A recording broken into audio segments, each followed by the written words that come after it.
أمري واحلل عقدة من لساني يفقه قولي اللهم فقهنا في الدين وعلمنا التأويل آمين يا أرحم الراحمين. وقال رسول الله صلى الله عليه وسلم القرآن حجة لك أو عليك خيركم من تعلم القرآن وعلمه وإن الله يرفع بهذا الكتاب أقواما ويضع به الآخرين. الحمد لله যাবতীয় প্রশংসা এবং গুণগান একমাত্র মহিয়ান ও গরিয়ান আল্লাহ সুবহানাহু ওয়া তাআলার জন্য, যে আল্লাহ রাব্বুল আলামিন নাজিল করেছেন মহাবিশ্বের মহাবিশ্বয় মহাগ্রন্থ আল কোরআনুল কারীম। যে আল্লাহ পাক আজকে আমাদেরকে সুস্থ শরীরে অত্র দ্বীনী মজলিসে উপস্থিত হওয়ার তৌফিক দান করেছেন, আমরা সবাই শুকরিয়া আদায় করি, বলি আলহামদুলিল্লাহ। অগণিত অসংখ্য দরুদ এবং সালাত বর্ষিত হোক মহান আল্লাহ প্রেরিত সর্বশেষ নবী এবং চূড়ান্ত নবী মানবতার মুক্তির দূত মুহাম্মদুর রাসূলুল্লাহ সাল্লাল্লাহু আলাইহি ওয়াসাল্লামের প্রতি। আমরা সকলে দরুদ শরীফ পড়ি। আল্লাহুম্মা সাল্লি আলা মুহাম্মদ ওয়া আলা আলি মুহাম্মদ কামা সাল্লাইতা আলা ইব্রাহিম ওয়া আলা আলি ইব্রাহিম ইন্নাকা হামিদুম মাজিদ।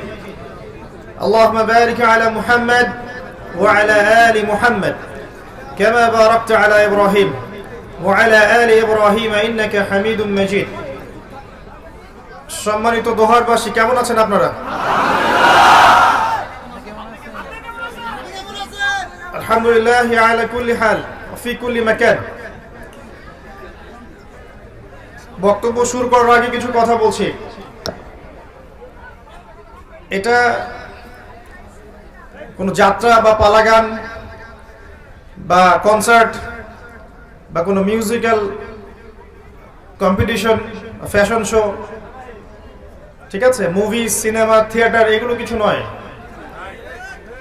এটা আল্লাহ এবং তার রাসূলের মাহফিল এবং আল্লাহ এবং তার রাসূলের মজলিস।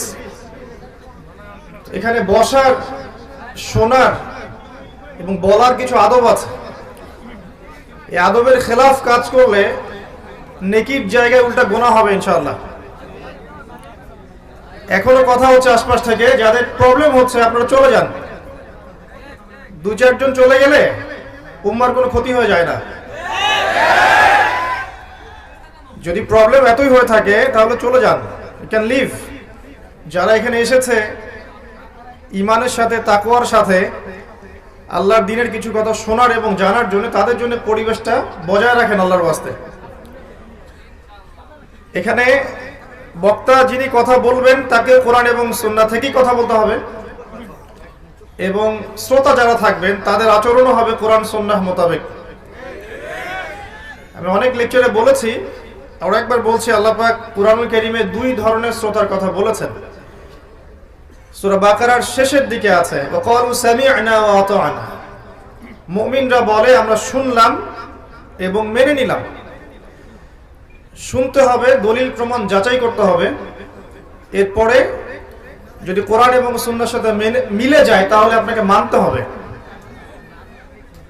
আর এক প্রকার শ্রোতা আছে, সূরা বাকারার মধ্যেই বলা আছে, তারা বলতো ওয়াকালু সামি'না ওয়া আসাইনা, আমরা শুনলাম কিন্তু মানব না। তো শুনে যদি না বুঝি তাহলে মানব কিভাবে? তাই বুঝতে হলে শান্তভাবে শুনতে হবে, শান্তভাবে বসে কথা শুনতে হবে। কিরকম? ওই হাদিসে জিবরিলের মতো। হাদিসে জিবরিল নিয়ে আমার একটা লেকচার আছে ইউটিউবের মধ্যে।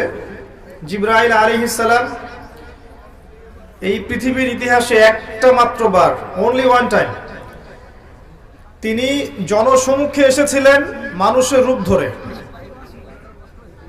তিনি মানুষের রূপ ধরে এসেছেন নবী সাল্লাল্লাহু আলাইহি ওয়াসাল্লামের কাছে একাধিকবার, কিন্তু জনসমক্ষে একবার, সাহাবীদের সামনে মানুষের রূপ ধরে একবার এসে নবী সাল্লাল্লাহু আলাইহি ওয়াসাল্লামকে চারটা প্রশ্ন করেছিলেন। ইয়া মুহাম্মদ সাল্লাল্লাহু আলাইহি ওয়াসাল্লাম আখবিরনি আনিল ইসলাম, তিনি উত্তর দিয়েছেন। আবার বলেছেন আখবিরনি আনিল ঈমান, তিনি উত্তর দিয়েছেন। আবার বলেছেন আখবিরনি আনিল ইহসান, উত্তর দিয়েছেন। সর্বশেষে বলেছেন যে কিয়ামত কবে হবে। যখন নবী সাল্লাল্লাহু আলাইহি ওয়াসাল্লাম বলেছেন মান মাসউলু আনহা বিআ'লাম মিনাস সাইল, তখন তিনি আবারও বলেছেন যে আখবিরনি আন আমারাতিহা, তাহলে কিছু আলামত বলে দিন। এই হাদিসে খেয়াল করে দেখবেন জিবরাইল আলাইহিস সালাম যখন মানুষের রূপ ধরে এসেছেন মসজিদের মধ্যে, ধবধবা সাদা পোশাক পরে এসেছেন। নবী সাল্লাল্লাহু আলাইহি ওয়াসাল্লামের কাছে বসেছেন, হাঁটুর সাথে হাঁটু লাগিয়ে দিয়ে বসেছেন এবং নিজের দুই হাত রাসূল সাল্লাল্লাহু আলাইহি ওয়াসাল্লামের উরু পায়ের উপরে রেখেছেন। টিচারের সামনে দিন শেখার আদব এখান থেকে বোঝা যায়। দিন শিখতে আসার জন্য কি আদব রক্ষা করা প্রয়োজন, এটা এই হাদিস থেকে বোঝা যায়। তো আমরা এখানে ব্যস্ত হয়ে আছি এই মোবাইলগুলো নিয়ে, কোনো ফায়দা নাই। আমরা ব্যস্ত হয়ে আছি ইউটিউবিং গুলো নিয়ে, আপোষে কথাবার্তা বলছি, কেউ ছবি তুলছি। এগুলো ইসলামিক সংস্কৃতির সাথে যায় না। এই কাজগুলো ইসলামিক সংস্কৃতির সাথে যায় না। মনে হতে পারে আপনাদের যে এগুলো তো ভালো, এগুলোর মধ্য দিয়ে কথা অনেক মানুষের কাছে ছড়িয়ে যাবে। এগুলো সাইড ইফেক্ট আরো বেশি ক্ষতিকর। এগুলো সাইড ইফেক্টের কারণে দিন দিন বাংলার জমির আলেম শূন্য হয়ে গেছে। বাহিরের আলেমের সংখ্যার চাইতে ভিতরের সংখ্যা বেশি। এর পিছনে কোন কোন ক্ষেত্রে ইউটিউবিং এর ভূমিকা আছে। যে বক্তব্য গিয়েছে সামলাইন দেখবেন তার সাথে কোনো মিল নাই। যে বিষয়ে বলার চেষ্টা করা হয়েছে এর সাথে কাট পেস্ট করে ডান বাম নাই এডিট করে একটা অংশ দিয়ে দিয়েছে, একটা ইস্যু সৃষ্টি করা যাতে মানুষ ওই ইস্যুতে ব্যস্ত থাকে। আর যতক্ষণ মুসলিমরা ওই একটা ইস্যুতে ব্যস্ত আছে ততক্ষণ ইসরায়েল আরো 10টা নিউক্লিয়ার ওয়েপন্স তৈরি করে ফেলেছে। এই হলো আমাদের বুদ্ধি। একজন দায়ী বা একজন বক্তাকে স্টেজে ওঠাতে যদি এত হ্যাসেল করতে হয়, যদি কোনোদিন ইসলামিক হুকুমত পেয়ে যান, কি করবেন দেশের? 7 দিনে দেখবেন দেশ শেষ। তো আমাদের তো এত আবেগী হওয়া উচিত না, আমাদের উচিত স্মার্ট হওয়া।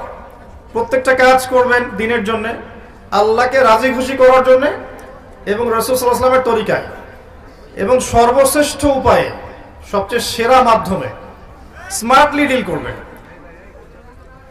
ঠান্ডা মেজাজে, সুস্থভাবে, সবলভাবে প্ল্যান করে, পরিকল্পনা করে একটা কাজ বাস্তবায়ন করতে হয়।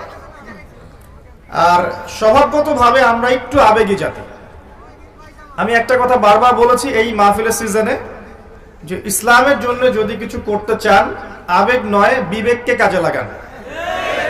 আবেগ দিয়ে ইসলামের খুব একটা খেদমত হবে না, বিবেক দিয়ে খেদমত হবে এবং শেকড় থেকে দিনের কাজ করতে হবে, একদম গোড়া থেকে। আমি যদি এখন প্রশ্ন করি যে এখানে যারা উপস্থিত আছেন সবার মধ্যে কতজন ব্যক্তি জীবনে একবার আল কোরআন শুরু থেকে শেষ পর্যন্ত পড়েছেন, একটু হাত উঁচু করেন দেখি। মাশাআল্লাহ। কতজন মানুষ অর্থ সহ পড়েছেন, এবার হাত উঁচু করেন দেখি। কোরআন মানবতার মুক্তির সমাধান, মহাবিশ্বের মহাবিশ্বয় মহাগ্রন্থ আল কোরআন, যে কোরআন দিয়ে নবী সাল্লাল্লাহু আলাইহি ওয়াসাল্লাম 23 বছরের মধ্যে জাহেলি আরবকে একদম ইসলামী হুকুমতে পরিণত করেছেন। সেই কোরআন দেখবেন আপনি 5% মানুষও পড়ে দেখেন। এখন আপনি আমাকে বলেন যে নারায়ে তাকবীর আল্লাহু আকবার দিয়ে কি ইসলামের খেদমত হবে? শেকড়ের কাজটা কিন্তু নাই, আছে নাই। জিজ্ঞাসা করেন সবাইকে যে হাদিসের যে কুতুবে সিত্তা, 6টা হাদিসের বই, যেটা মেইন বই, এগুলো কয়জন পড়েছে জীবনে? হাত তোলেন দেখি। এই যে আলেম ওলামারা হাত তুলেছেন, বাকিরা কেউ হাত তোলেনি। মানে আমাদের দৃষ্টিভঙ্গিটা এমন যে এগুলো ওলামায়ে কেরামদের জন্য, তাই না? এগুলো মাদ্রাসার জন্য, আমাদের জন্য নয়।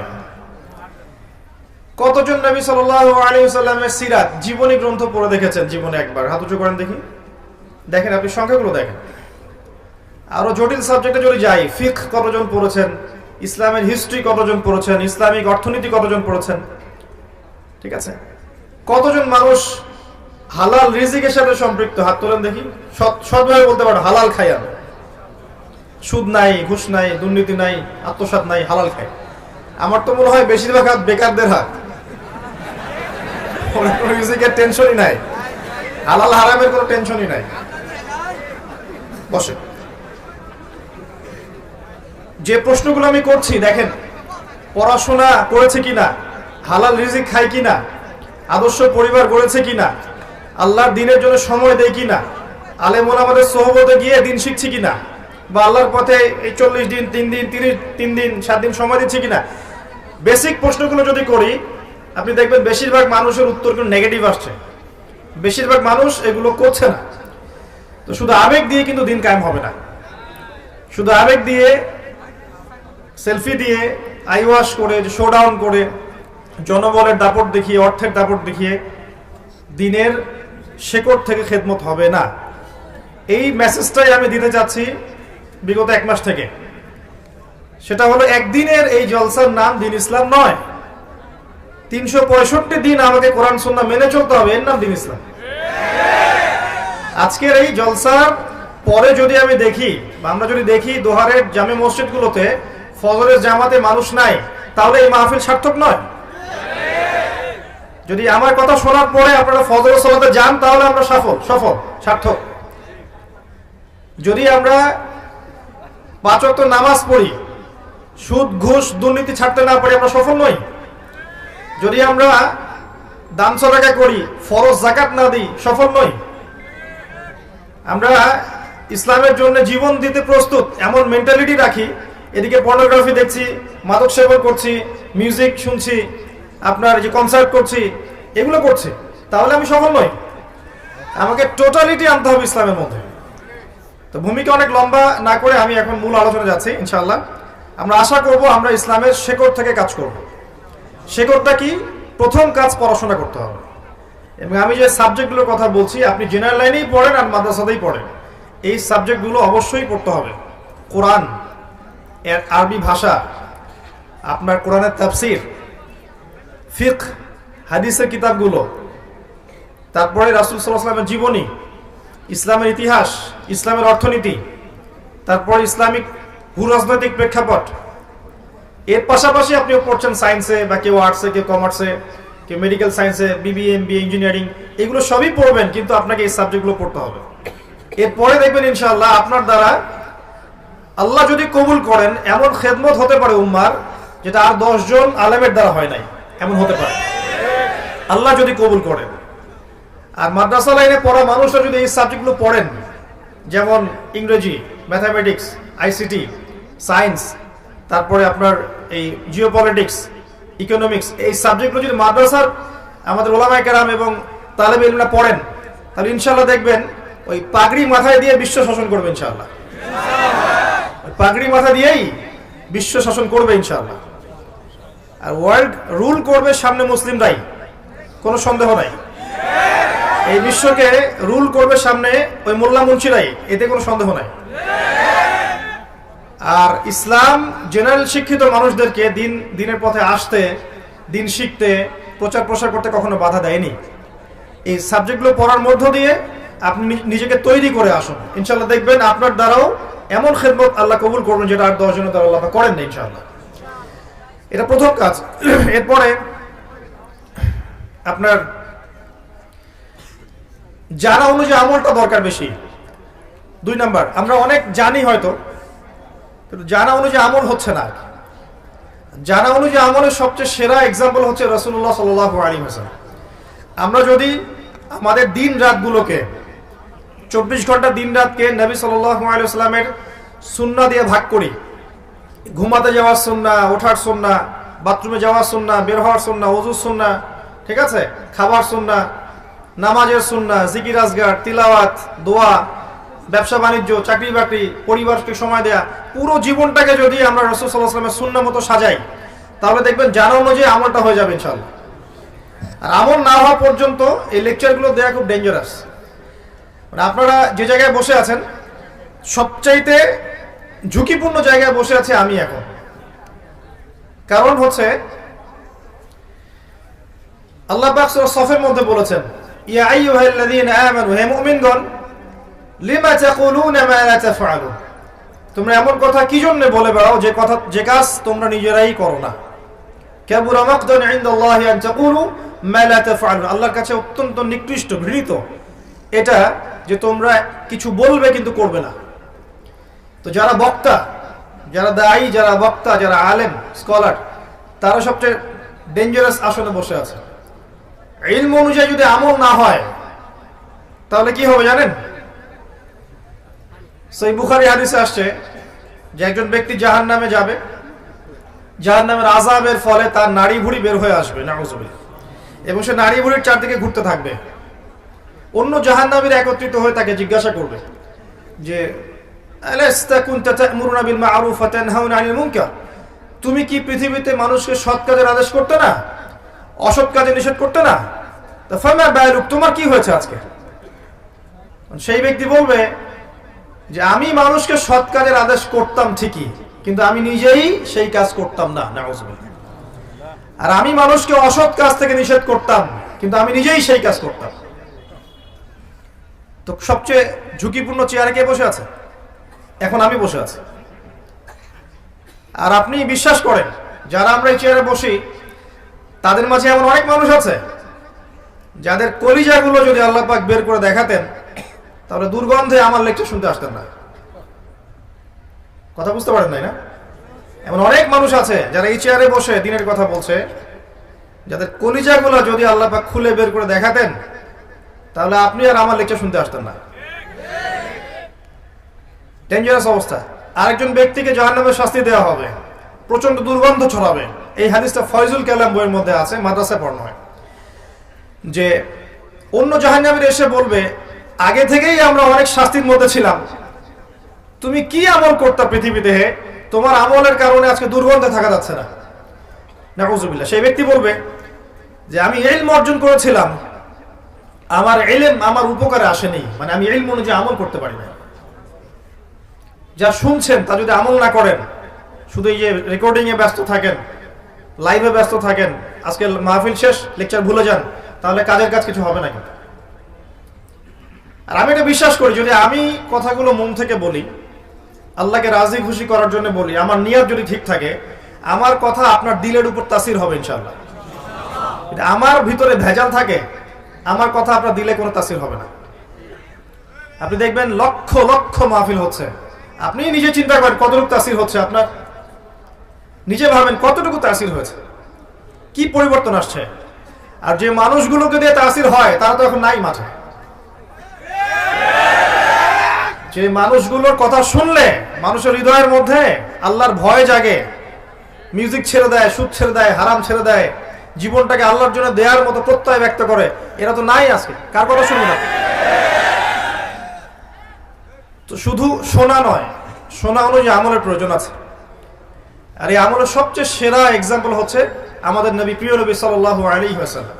তার জীবন যেভাবে কেটেছে সেইভাবে দিন রাত কাটান, ইনশাআল্লাহ আপনি সফল হয়ে যাবেন ইনশাআল্লাহ। এতে শর্টকাট কোনো টেকনিক নাই। আর কি করা দরকার? গোড়া থেকে দরকার আদর্শ পরিবার। আদর্শ পরিবার না থাকলে একটা আদর্শ সমাজ কখনো বাস্তবায়িত হবে না। আমি তাহাজ্জুদ গুজার, আমার স্ত্রী এদিকে বেপরদায় ঘুরে বেড়াচ্ছে, এই পরিবার কোনো কাজের না। আপনি তাহাজ্জুদ গুজার, দেখা যাবে আপনার মেয়ে শপিং মলে জিন্স আর প্যান্ট পরে ঘুরে বেড়াচ্ছে, গেঞ্জি পরে ঘুরে বেড়াচ্ছে, কোনো লাভ নাই তাহাজ্জুদে। অনেক ক্ষেত্রে দেখবেন মা মাশাআল্লাহ পর্দা করেছে আর মেয়ে মাশাআল্লাহ এক একটা পরিমণি। তো এরকম হলে আদর্শ পরিমাণ হবে না। আমরা দোয়া করি আল্লাহ পাক তাকেও যেন হেদায়েত দান করেন। আল্লাহ চাইলে এমন অনেক মানুষকে হেদায়েত দিতে পারেন যাদের দ্বারা সমাজে খারাপ কিছু ছড়িয়েছে। আল্লাহ চাইলে এই মানুষদেরকে দিয়েও আল্লাহ পাক দ্বীনের খেদমত নিতে পারেন। আমরা দোয়া করি আল্লাহর কাছে যারা আজকে বেলাইনে আছে, মিউজিকের লাইনে হোক, ফ্যাশন শোর লাইনে হোক, ফিল্ম ইন্ডাস্ট্রিতেই হোক, হারাম আপনার মুভিজে হোক, পর্নোগ্রাফিতে হোক, যেখানেই আছে যারা, আল্লাহ যেন ওই মানুষদের মধ্যে যাদের মনের মধ্যে স্বচ্ছতা আছে, সততা আছে, আল্লাহ পাক যেন ওদেরকে হেদায়েত দান করেন এবং পূর্বের সমস্ত গুনাহ আল্লাহ যেন মাফ করে দেন। তো পরিবার আদর্শ না হলে সমস্যা আছে। পরিবারের ব্যক্তিরা সবাই সালাত পড়ছে, অর্থনৈতিক উৎসটা হারাম, সুদের উৎস, ঘুষের উৎস, দুর্নীতির উৎস, এই পরিবার আদর্শ পরিবার নয়। পরিবারে কর্তা হবে ইব্রাহিম আলাইহিস সালামের মতো তাওহীদপন্থী। পরিবারের মায়েরা হবে হাজারা আলাইহিস সালামের মতো সবরকারিনী, ত্যাগী। তখনই আপনি ইসমাঈল আলাইহিস সালামের মতো সন্তান পাবেন, তার আগে পাবেন না। আর ইসমাঈল আলাইহিস সালামকে মানুষ করেছেন তার মা, তার বাবা নন। তাই একটা মা, একটা তাওহীদপন্থী মা, সবরকারিনী মা, আল্লাহর প্রতি তাওয়াক্কুলকারী মা ইসমাঈলের মতো প্রজন্ম জন্ম দিতে পারবে ইনশাআল্লাহ। তো এই হলো বিষয়। পরিবারে তাওহীদ থাকবে, শিরক থাকবে না। পরিবারে সুন্নাহ থাকবে, বিদআত থাকবে না। হালাল রিজিক থাকবে, হারাম থাকবে না। না খেয়ে থাকবে পরিবারের সদস্যরা, প্রয়োজনে পরিবারের সদস্যরা না খেয়ে থাকবে, তা হারাম খাবে না। ছোট্ট একটা জব করবে, মুদির দোকানে করবে, সবজি বিক্রি করবে, তারপরও সুদের সাথে সম্পৃক্ত হবে না। এই হলো পরিবার। আর যতই দাড়ি টুপি পাগড়ি জুব্বা আমি রাখি না কেন, আমার কপালে সেজদার দাগ আছে, তো ইবাদতের জীবনে আমি পাক্কা মুসল্লি, আর অর্থনৈতিক জীবনে গিয়ে যদি পাক্কা সুদখোর হই, ওই ইবাদত আল্লাহর কাছে কবুল হবে না। শেষ বয়সে গিয়ে 10টা চিল্লা দিয়ে আর 10টা উমরা করে আর 10 বার হজ করে আলহাজ টাইটেল লাগিয়ে কোনো লাভ নাই, কারণ আপনার রিজিকের সোর্সটা হারাম। পরিবারের আদর্শটা হবে আদর্শ পরিবার। এবং আল্লাহ পাক খুব শক্ত করে সূরা তাহরিমের মধ্যে 6 নম্বর আয়াতে আদেশ করেছেন, ইয়া আইয়ুহাল্লাযীনা আমানু কু আনফুসাকুম ওয়া আহলিকুম নারা। নিজেরা জাহান্নামের আগুন থেকে আগে বাঁচো, পরিবার বর্গকে বাঁচাও। নতুন প্রজন্ম যখন আসবে পরিবারে, প্রজন্মটা হবে আল্লাহর জন্য জীবন দেয়া প্রজন্ম। তারা এমন ভাবে গড়ে উঠবে, ছোটবেলা থেকেই হিফজ করে ফেলবে, অ্যারাবিক ল্যাঙ্গুয়েজ শিখবে, বড় বড় ওলামায়ে কেরামদের সোহবতে গিয়ে বড় বড় মাদ্রাসায় পড়াশোনা করবে। আর জেনারেল লাইনে যদি পড়ে, এদিকে পড়লেও এর বেসটা হবে ইসলামিক। এমন করে আমার পরবর্তী প্রজন্ম করতে হবে। পরিবারে যদি কন্যা সন্তান আসে, ছোট থেকে ওকে হিজাব শেখাতে হবে, ছোট্টবেলা থেকে, এবং জীবনের উদ্দেশ্য শেখাতে হবে। বাচ্চাকে জিজ্ঞাসা করা হবে, বাবা তোমার জীবনের লক্ষ্য কি? ও যেন এক বাক্যে বলে জান্নাত, আমার জীবনের লক্ষ্য হচ্ছে জান্নাত। এটা শেখাবেন বাচ্চাদেরকে। আর এখনকার ইয়াংদেরকে জিজ্ঞাসা করেন এইম ইন লাইফ কি, বলতে পারবে না। হাইয়েস্ট হলে বলবে একটা চাকরি, বিসিএস ক্যাডার হতে চাই, সরকারি জব চাই, বড় ব্যাংক সেক্টরে জব চাই, হ্যাঁ, একটা বড় বাড়ি করতে হবে, পলিটিক্যাল পাওয়ার অ্যাচিভ করতে চাই, গাড়ি দরকার, জমি দরকার, সমাজে আমাকে দাঁড়াতে হবে নিজের পায়ে, আমার স্ট্যাটাস দরকার। এটা হচ্ছে লাইফের এইম। এটা শেখানো হয়েছে আর কি, একটা বস্তুবাদী চেতনা শেখানো হয়েছে যে দুনিয়ার জীবনটাই একটাই জীবন, পরকালের জীবনে লা ইলাহা ইল্লাল্লাহ পড়লেই মাফ, এরকম একটা কনসেপ্ট আছে আমাদের মধ্যে। এই কারণে দুনিয়ার জীবনে যা ইচ্ছা তাই করছি, আর পরকালে আশা করছি যেহেতু তাওহীদের উপর আছি, লা ইলাহা ইল্লাল্লাহ কালিমা পড়েছি, আমি জান্নাতে চলে যাব। তাহলে পাপের হিসাব কে দিবে? শিরকের, বিদআতের, হারামের হিসাব কে দিবে? অন্যের হক নষ্ট করার হিসাব কে দিবে? এগুলো বুঝতে হবে। আল্লাহ পাক আমাদের পরিবারগুলোকে আদর্শ পরিবারে রূপান্তরিত করুন, আমিন। এরপরে প্রয়োজন, রুট লেভেল থেকে প্রয়োজন আপনার হালাল রিজিক, যেটা আমি বলে দিলাম একটু আগে, যে রিজিকটা যেন হালাল হয়। ছোট্ট একটা জব করেন, ছোট্ট একটা বেসরকারি জব হোক, সরকারি জব হোক, সততার সাথে করেন, হারামে যায় না, অল্পতে তুষ্ট থাকেন, ইনশাআল্লাহ দেখবেন অল্প ইবাদত পরকালে নাজাতের জন্য যথেষ্ট হয়ে যাবে ইনশাআল্লাহ। যখনই আপনি সুদে যাবেন, বারাকা কমে যাবে। ওইটা মায়ের সাথে জেনা, ওইটা হচ্ছে আল্লাহ এবং তার রাসূলের সাথে যুদ্ধ করার মতো পাপ। যখনই ঘুষে যাবেন, অন্যের হক নষ্ট করা হবে, আর অন্যের হক কিয়ামতের মাঠে বুঝিয়ে দেওয়া যাবে না। নবী সাল্লাল্লাহু আলাইহি ওয়াসাল্লাম একদিন বলেছিলেন, তোমরা কি বলতে পারো সবচেয়ে মিসকিন কোন ব্যক্তি? সাহাবীরা বলেছেন, আল্লাহু ওয়া রাসূলুহু আ'লাম, আল্লাহ এবং তার রাসূল ভালো জানেন। নবী সাল্লাল্লাহু আলাইহি ওয়াসাল্লাম বলেছেন, মিসকিন হচ্ছে সেই ব্যক্তি যে ব্যক্তি কিয়ামতের মাঠে নামাজ, রোজা, হজ, যাকাত সব নেকি নিয়ে উঠবে, কিন্তু দেখবে অন্যের হক নষ্ট করার কারণে পাওনাদাররা দাঁড়িয়ে আছে, এবং তাদের হক পরিশোধ করতে হবে। কিভাবে পরিশোধ করবে? নিজের নেকি তাদেরকে দিতে হবে। নেকি দিতে দিতে শেষ হয়ে গেলে তাদের গুনাহ তার আমলনামায় যুক্ত করা হবে। এর ফলে এই ব্যক্তি যাবে জাহান্নামে, ওই ব্যক্তিরা চলে যাবে জান্নাতে। তাহলে যে প্রফেশনের মধ্যে অন্যের হক নষ্ট করার বিষয় আছে, এখান থেকে অনতি বিলম্বে তওবা করতে হবে এবং অন্যের হকটা দ্রুত ফিরিয়ে দিতে হবে। একটা টাকা হলেও ফিরিয়ে দিয়ে মরতে হবে, তারপরে হবে ইনশাআল্লাহ হালাল রিজিক। এমনকি খেয়াল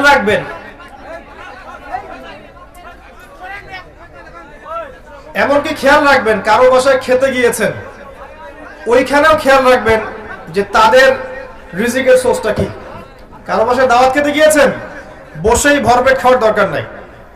জিজ্ঞাসা করবেন যে আপনাদের বাসা কাদের বাসা, কি করে। যদি দেখেন যে তার জবটা হারাম, সেখানে খাওয়ার দরকার নাই।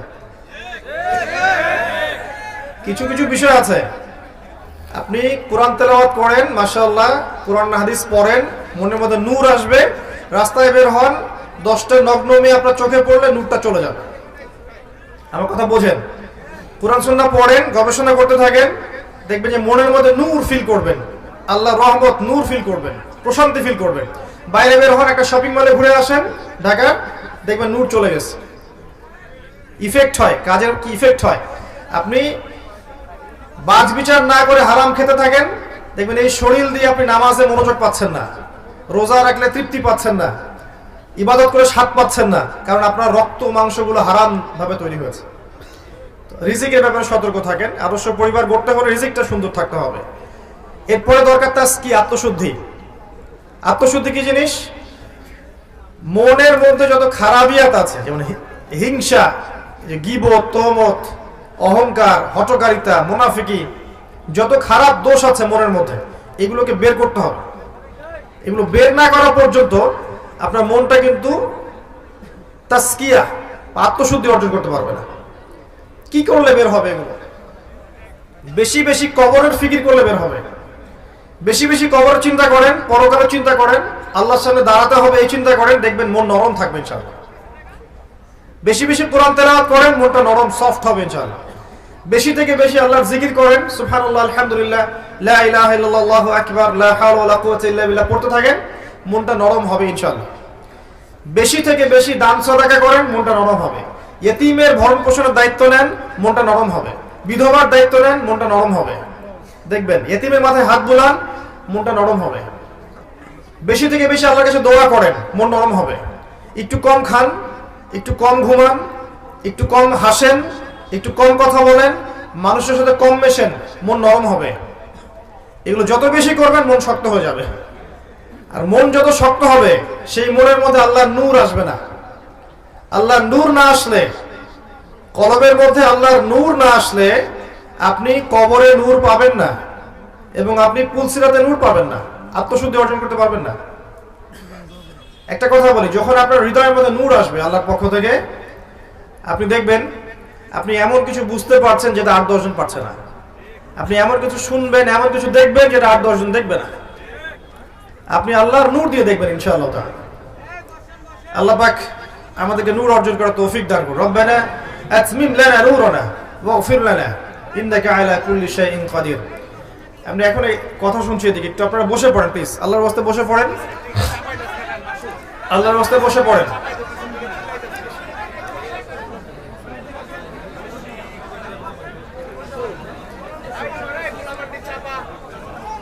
বেসিক কাজের কথা বলছিলাম প্রিয় ভাইরা। 1 নাম্বার বলেছি ইলম অর্জন করা। দিনের জন্য কিছু করতে চান, আগে পড়াশোনা করেন, জ্ঞান অর্জন করেন, এবং সিলেবাস গুলো বলেছি এই বইগুলো আপনাদেরকে পড়তে হবে, এই সাবজেক্টগুলো পড়তে হবে। 2 নাম্বার কাজ ইলম অনুযায়ী আমল করা। তার জন্য নবী সাল্লাল্লাহু আলাইহি ওয়াসাল্লামের সুন্নাহ ফলো করতে হবে প্রতিদিন, প্রতি রাত। 3 নাম্বার কাজ আদর্শ পরিবার গড়া। এর ব্যাপারে আমি অল্প কিছু কথা বলেছি। আদর্শ পরিবার গড়ার জন্য যা যা করণীয় আমাদেরকে করতে হবে। পরিবারে তাওহীদ থাকবে, সুন্নাত থাকবে, তালিম থাকবে, কোরআনের তেলাওয়াত থাকবে, পরিবারের লোকজন হবে নামাজি, পর্দানশীল এবং আপোষে মিল মহব্বত থাকবে। আদর্শ পরিবার করতে হবে। তারপরে বলেছি 4 নাম্বার হালাল রিজিকের কথা। 5 নাম্বারে গিয়ে বলেছি আত্মশুদ্ধি অর্জনের কথা। আরেকটা কথা বলবো, শুধু বেসিক কাজ, সেটা হলো আল্লাহ পাক প্রত্যেকটা মানুষকে কিছু না কিছু পটেনশিয়াল দিয়েছেন। কেউ হয়তো ভালো বলতে পারেন, কেউ ভালো লিখতে পারেন, কেউ হয়তো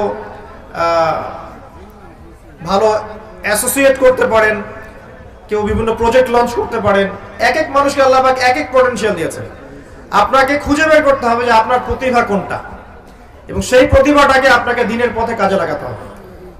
একজন আলেম যেমন দিনের খেদমত করতে পারে, একজন মেডিকেল ডক্টরও কিন্তু দিনের খেদমত করতে পারবে না? সে যদি সৎ হয়, দিনের বুঝ থাকে, সে কিন্তু তার প্রফেশন থেকেও দিনের খেদমত করতে পারবে ইনশাআল্লাহ। একজন ইঞ্জিনিয়ার দিনের খেদমত করতে পারবে ইনশাআল্লাহ। যাকে আল্লাহ পাক যা মেধা দিয়েছেন, কাউকে মেধা, কাউকে অর্থ, কাউকে শারীরিক শক্তি, কাউকে মানসিক শক্তি, এটাকে আপনি দিনের পথে কাজে লাগান।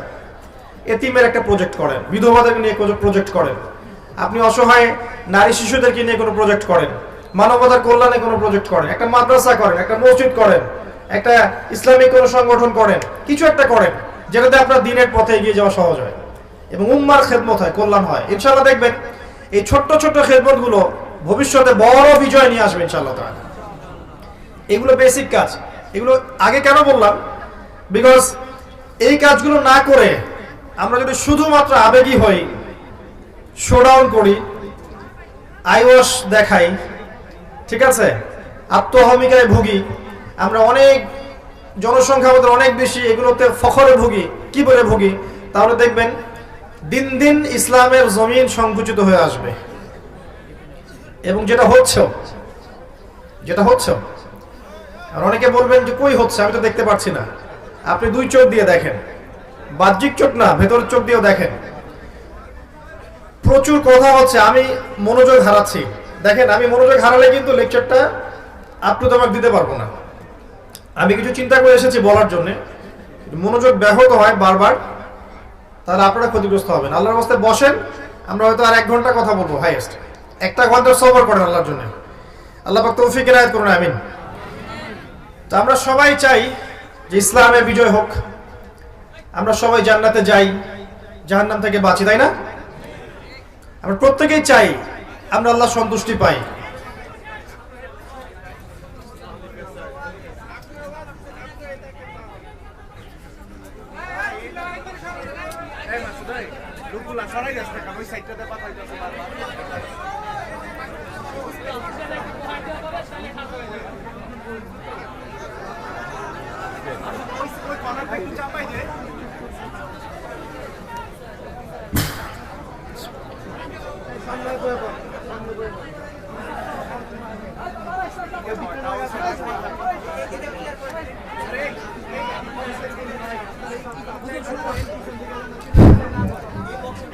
বিসমিল্লাহি আউওয়ালাহু ওয়া আখিরাহু আলহামদুলিল্লাহ ওয়াসসালাতু ওয়াসসালামু আলা রাসূলিল্লাহ আম্মা বা'দ।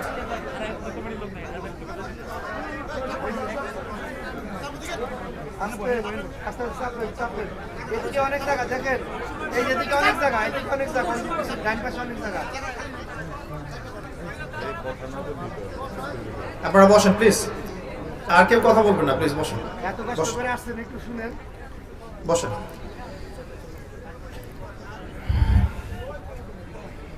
নাকি তাহেরির মতো বলতে হবে বসতে? তখন বসবেন। আচ্ছা, এই অংশটাকে আবার কাট করে দিও না ইউটিউবে।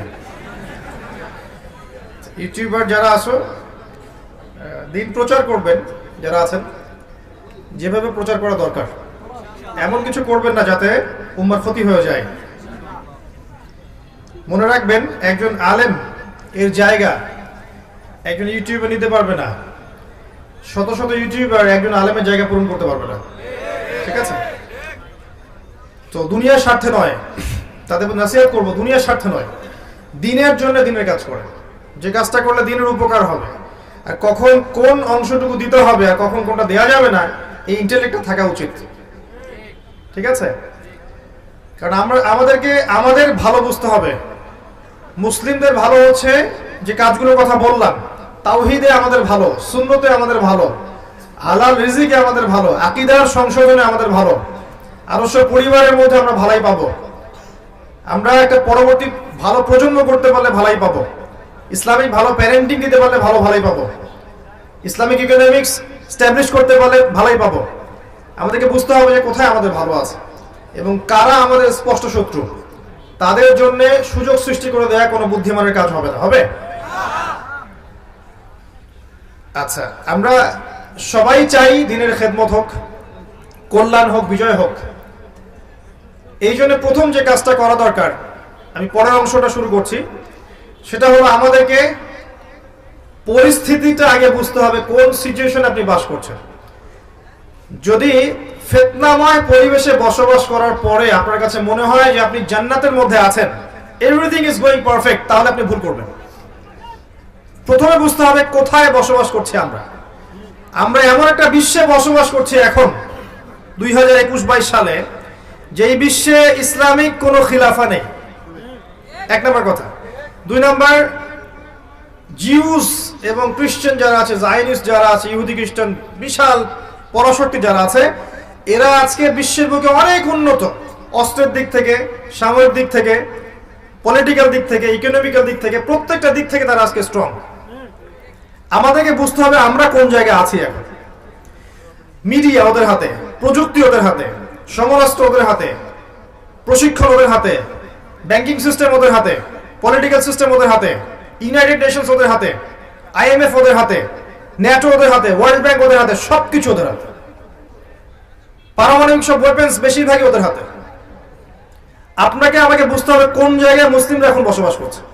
আবেগ না, সিচুয়েশন বুঝে না, কোন জায়গায় আপনি বসবাস করছেন ওয়ার্ল্ড। এরপরে দেখবেন যে এডুকেশনাল সিস্টেমের মধ্যে আপনি শিরক পাবেন, কুফর পাবেন। সারা জীবন পড়াশোনা করে যাচ্ছেন, কোরআন শোনার বালাই পান নাই, এবং শেষ বয়সে গিয়ে আপনি এখন চিল্লা দেওয়ার চেষ্টা করছেন, দিন বোঝার চেষ্টা করছেন, পড়ার চেষ্টা করছেন, হজ করছেন। এখন আপনি বই পড়া শুরু করছেন। গোল্ডেন টাইম 20 থেকে 40 আপনি এগুলোর বালাই পাননি নর্মালি যারা পড়েছেন। ইকোনমিক্সে গিয়ে দেখবেন জাকাত আউট, এখানে দেখবেন সুদ ইন, সুদের মধ্য দিয়ে সব চলছে, জাকাত আউট। অর্থাৎ জাকাত ছিল সাম্যবাদী অর্থনীতি, আর রিবা হচ্ছে ক্যাপিটালিজম, মানে এখানে আপনাকে ধনী ধনী হবে দিন দিন, আর গরিব আস্তে আস্তে গরিব হতে থাকবে। এর রিবার ফলাফল। জাকাত এবং সাদাকা এবং ব্যবসায় টাকা বা মানি মার্কেটে সার্কুলেট করতে থাকে, ঘুরতে থাকে। আজকে আপনি ধনী, কালকে গরিব হতে পারেন, আজকে আপনি গরিব, কালকে ধনী হতে পারেন। রিবার মধ্যে সুযোগ নাই, ধনী ধনী হতে থাকবে, গরিব গরিব হতে থাকবে। আল্লাহ পাক এই জন্য বলেছেন এটা হচ্ছে রক্ত চুষে খাওয়ার মতো পাপ, জাহান্নামে রক্তের নদীতে ফেলে শাস্তি দেওয়া হবে। এই কারণে আপনাকে সিচুয়েশন বুঝতে হবে। এবং পুরো ওয়ার্ল্ডের ব্যাংকিং সিস্টেম রিবা ভিত্তিক। কি করবেন আপনি এখন? পুরো ওয়ার্ল্ডের ব্যাংকিং সিস্টেম রিবা কেন্দ্রিক। আর রিবার চাইতে আরো ডেঞ্জারাস ওয়েপন্স আছে ওদের কাছে, সেটা হলো আপনার ফ্রডুলেন্ট একটা পেপার মানি, ইলেকট্রনিক মানি। আপনি 1 বছর জব করেছেন, প্রত্যেক মাসে 1 লক্ষ টাকা করে পেয়েছেন, 12 মাসে 12 লক্ষ টাকা পেয়েছেন, ঠিক আছে? আচ্ছা, এই 1 বছরের শ্রম, 1 বছর প্রতিদিন 12 ঘন্টা করে শ্রম দিয়েছেন, 12 লক্ষ টাকা বছর শেষে পেয়েছেন। টাকাটা নিয়ে গিয়ে যে বাক্সে ভরে আপনার ওয়াইফকে দিয়ে দেন, যে 1 বছর পরে, 1 বছর কম হয়ে যায়, 10 বছর পরে এই টাকাটা আমাকে বের করে দিবা। আপনার স্ত্রীটা রেখে দিল সিন্ধুকের মধ্যে। এবার এখন আপনি এই 12 লক্ষ টাকা দিয়ে ধরেন আপনি 4 শতক জমি কিনতে পারবেন, ফর এক্সাম্পল, কথা বলছি রুট লেভেলে। 10 বছর পরে বের করলেন, দেখলেন আপনি এটা দিয়ে 4 শতক জমি পাচ্ছেন না, আপনি পাচ্ছেন 2 শতক, আর 2 শতক পাচ্ছেন না। আপনার 12 মাসের শ্রমটাকে 6 মাসে নিয়ে আসা হয়েছে। আপনার 6 মাসের শ্রম হাওয়ায় উড়ে গেছে। কেউ আপনার শ্রম থেকে বেনিফিটেড হয়েছে, শ্রম দিয়েছেন আপনি, লাভবান হয়েছে অন্য কেউ।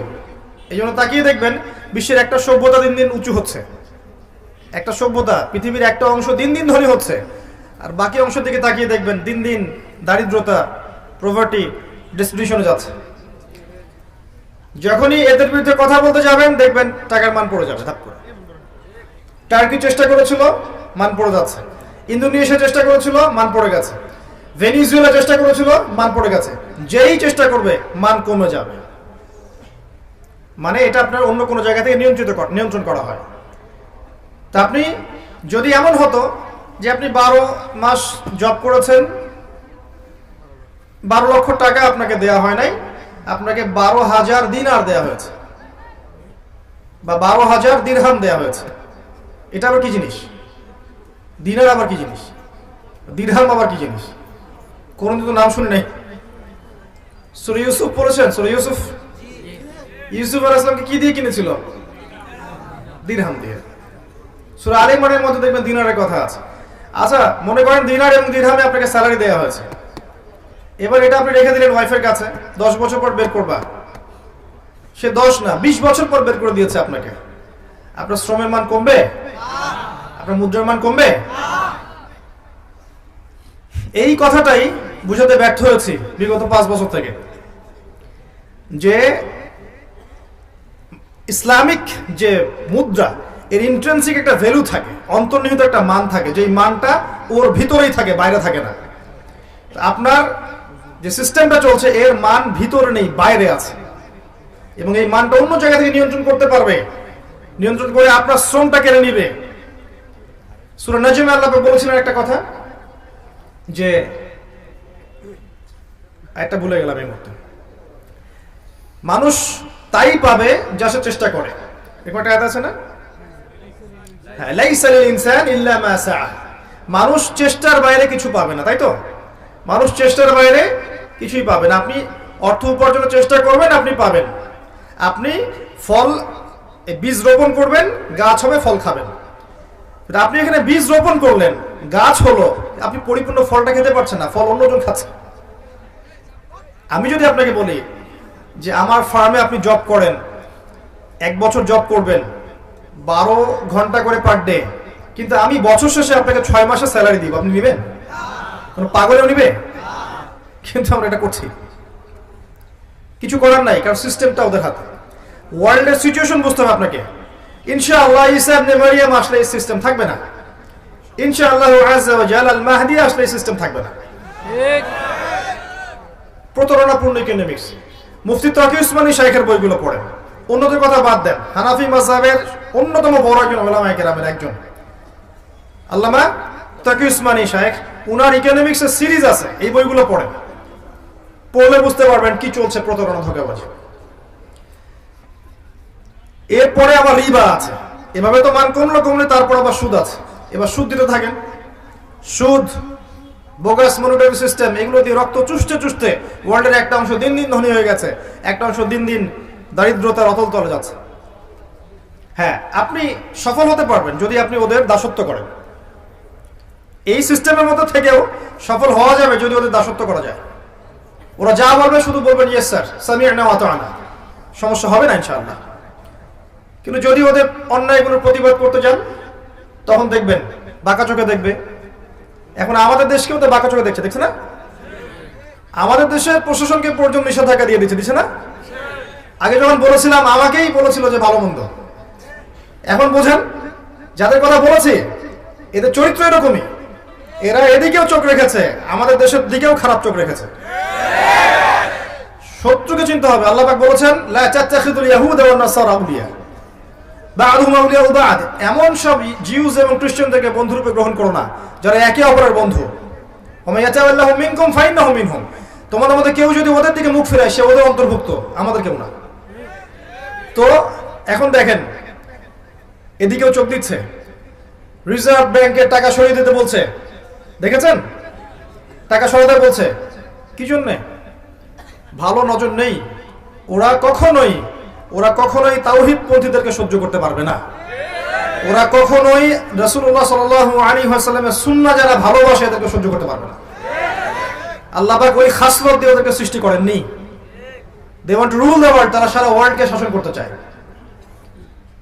দেখবেন চায়না এবং রাশিয়া, এরা ওদের ধার ধারে চায়না রাশিয়াও ধার ধারে। উচিত, আমাদের এখনো উচিত। অনেকে বলবেন যে ওরা তো মুসলিম কান্ট্রি না, আপনি হয়তো কি বলছেন এগুলো।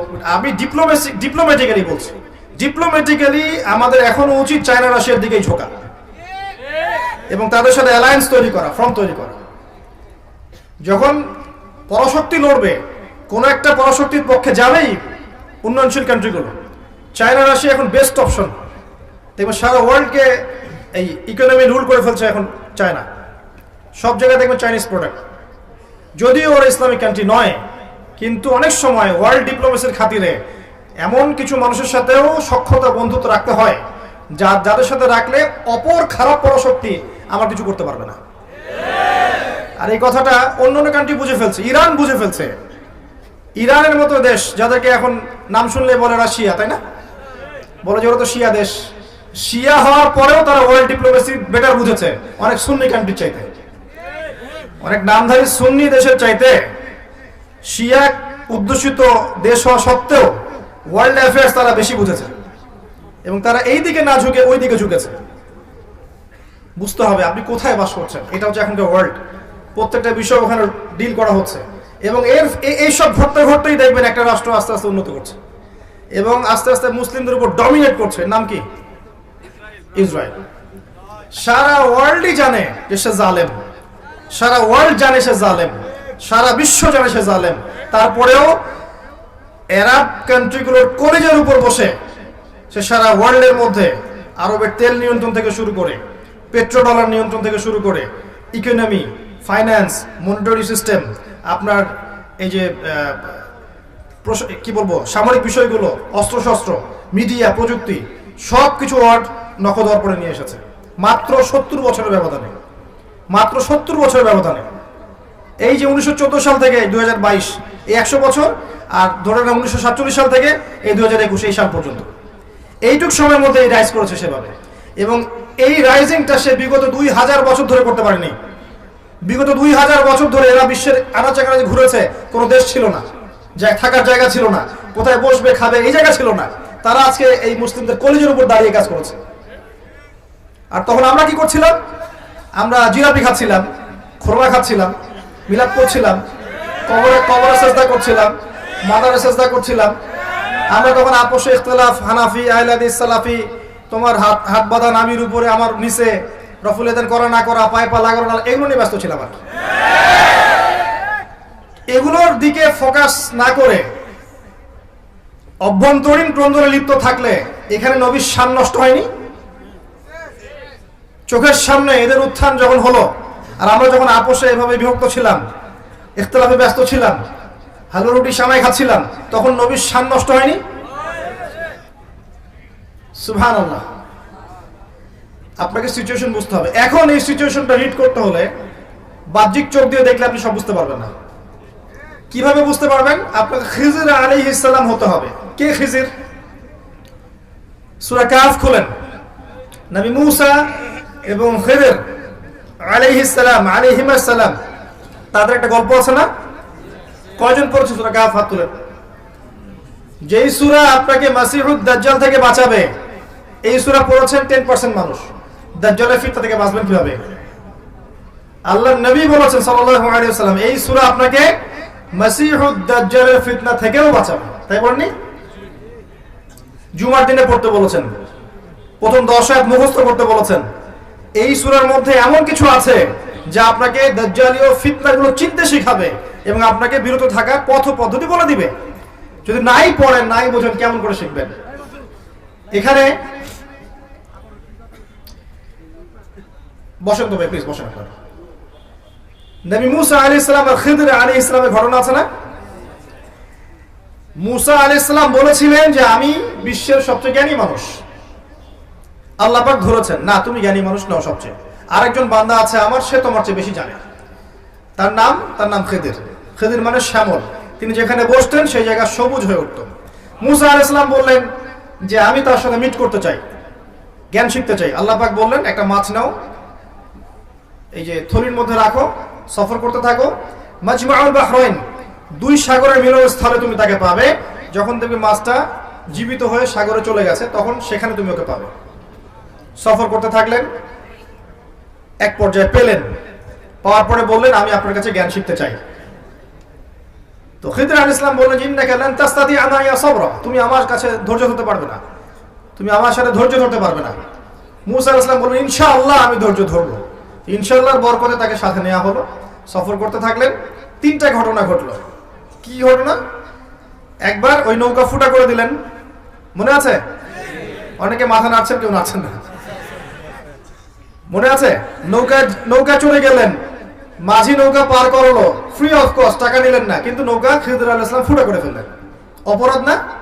বাহ্যিক চোখ দিয়ে কি মনে হচ্ছে? অপরাধ। এবার একটা বাচ্চার সাথে দেখা হলো, গোলাম, ছোট বাচ্চা, তিনি ধরলেন, হত্যা করলেন, জবাই করে ফেললেন। অপরাধ না? বিশাল অপরাধ। এরপর একটা গ্রামে গেলেন, মেহমানদারি চাইলেন, খাবার পানি কিচ্ছু দিল না। তো খিজির আলাইহিস সালাম সেখান থেকে চলে আসার আগে ওই বাড়িরই একটা দেয়াল পড়ে গিয়েছিল, সেই দেয়ালটাকে নিজের মেহনত দিয়ে তৈরি করে দিলেন। আর মুসা আলাইহিস সালাম বললেন যারা খাবারও দিল না, পানিও দিল না, আপনি উল্টা তাদের দেয়াল নির্মাণ করে দিলেন, কিছু পারিশ্রমিক তো নিতে পারতেন। এই 3বার তিনি ভ্যাটও দিয়েছেন। আর তৃতীয় প্রশ্ন করার পরেই খিজির আলাইহিস সালাম বলেছেন যে হাদা ফিরাকু বাইনি ওয়া বাইনাক, তোমার সাথে আমার এটা ফিরাক, আর তোমার সাথে আমার চলা হলো না। আমাদের নবীজি বলেছিলেন সাল্লাল্লাহু আলাইহি ওয়াসাল্লাম, যদি মূসা আলাইহিস সালাম সেদিন প্রশ্নগুলো না করতেন তাহলে আর অনেক কিছু শেখা যেত। তো যাই হোক, ফেরাকের আগে তিনি বললেন যে আমি তোমাকে জানিয়ে দেব কি কারণে আমি এই কাজগুলো করেছি। যে নৌকাটা ফুটা করেছি এটা এই কারণে করেছি যে ওই নৌকার পিছনে একটা জলদস্যু ছিল। যদি নৌকাটা ভালো থাকতো তাহলে তারা নৌকাটা হাইজ্যাক করে ফেলত। আমি ফুটা করে দিয়েছি যাতে করে নৌকাটা হাইজ্যাক না করে। কথা বুঝতে পারছেন? আচ্ছা, বাচ্চাটাকে হত্যা করেছি আমি নিজের ইচ্ছায় করিনি, আল্লাহর হুকুমে করেছি। আল্লাহ পাক বলেছেন যে এই বাচ্চা যদি বড় হয় তাহলে অনেক বড় কাফের হবে এবং পিতা মাতাকেও কুফরিতে নিয়ে আসবে, এই কারণে আমি এটাকে হত্যা করেছি। আর ওই যে দেয়ালটা নির্মাণ করেছি, ওই দেয়ালটা ছিল ওই বাড়ির ইয়েতিম 2 বাচ্চার পৈতৃক সম্পত্তি রেখে যাওয়া দেয়াল। মানে এই দেয়ালের নিচে পৈতৃক সম্পত্তি আছে ওদের, গুপ্তধন। যদি আমি নির্মাণ না করতাম অন্য মানুষ নিয়ে যেত। নির্মাণ করেছি যাতে এই 2টা ইয়েতিম বাচ্চা বড় হয়ে এটা পায়। তো আপাত বাহ্যিক চোখ দিয়ে তোমার কাছে মনে হয়েছে 3টা কাজ খারাপ, তাই না? অন্যায় করেছেন, নৌকা ফুটা করেছেন, বাচ্চা হত্যা করেছেন, দেয়াল নির্মাণ করে পারিশ্রমিক ছাড়াই, অন্যায়। তুমি ধৈর্য ধরতে পারো নাই, কিন্তু প্রকৃত অর্থে এই 3টা কাজ কিন্তু অন্যায় ছিল না। এর পিছনে একটা ভ্যালিড কারণ ছিল। তাই বাহ্যিক চোখ দিয়ে যদি আপনি বিশ্বকে দেখেন, উম্মাহকে দেখেন, অর্থনীতি দেখেন, রাজনীতি দেখেন, আপনি বুঝতে পারবেন না সত্য কোনটা মিথ্যা কোনটা। ভিতরের চোখ দিয়ে আপনাকে দেখতে হবে যে কোনটা সত্য কোনটা মিথ্যা, কোনটা হক কোনটা বাতিল, কোনটা ন্যায় কোনটা অন্যায়, কোনটা আসলেই হচ্ছে কোনটা হচ্ছে না। এখন এই মনের চোখ খোলার জন্য পদ্ধতি কি? কয়েকটা কথা বললাম আগেই। পরকালকে বেশি স্মরণ করেন, তাওহীদে থাকেন, সুন্নতে থাকেন, হালাল খান, বেশি বেশি কোরআন তেলাওয়াত করেন, জিকির আজকার বাড়িয়ে দেন, মৌতের স্মরণ বাড়িয়ে দেন, আল্লাহর কাছে নূর চান, আল্লাহ আমাকে নূর দেন। বেশি বেশি পড়াশোনা করেন, কিন্তু পড়াশোনা করলেই নূর পাওয়া যাবে না। নূর আল্লাহর কাছে ভিক্ষা চাইতে হবে। আল্লাহ আমাকে দূরদর্শিতা দেন, আমাকে বাসিরা দেন, হিকমা দেন, নূর দেন। দেখবেন আল্লাহর পক্ষ থেকে নূর আসবে ইনশাআল্লাহ। তখন আপনি ওয়ার্ল্ড অ্যাফেয়ার্স লিড করতে পারবেন, আপনি কোরআন সুন্নাহকে দিয়ে ওয়ার্ল্ডকে ডিল করতে পারবেন। মানুষের কাছে প্রচার করবেন, এতটুকুই। ফোর্স করার তো কোনো দরকার নাই। ফাযাক্কির ইন্নামা আনতা মুযাক্কির, এতটুকুই দায়িত্ব। এরপরে মানুষ শুনবে, দলিল যাচাই করবে, যারা সত্যিকারের সৎ মন নিয়ে শুনেছে এরা হয়তো মেনে নিবে, প্রস্তুতি গ্রহণ করবে আগামীর জন্য। যারা মানবে না ওদের কাছে মনে হবে পাগলের প্রলাপ, বোগাস কথাবার্তা, কি বলে উল্টাপাল্টা কথা। এই হবে পরিণতি। কিন্তু হিস্ট্রি এগিয়ে যাবে, ওয়ার্ল্ড এগিয়ে যাবে। এখন যে আমরা 2021-22-এ বসে আছি, এটা 21-22 থাকবে না।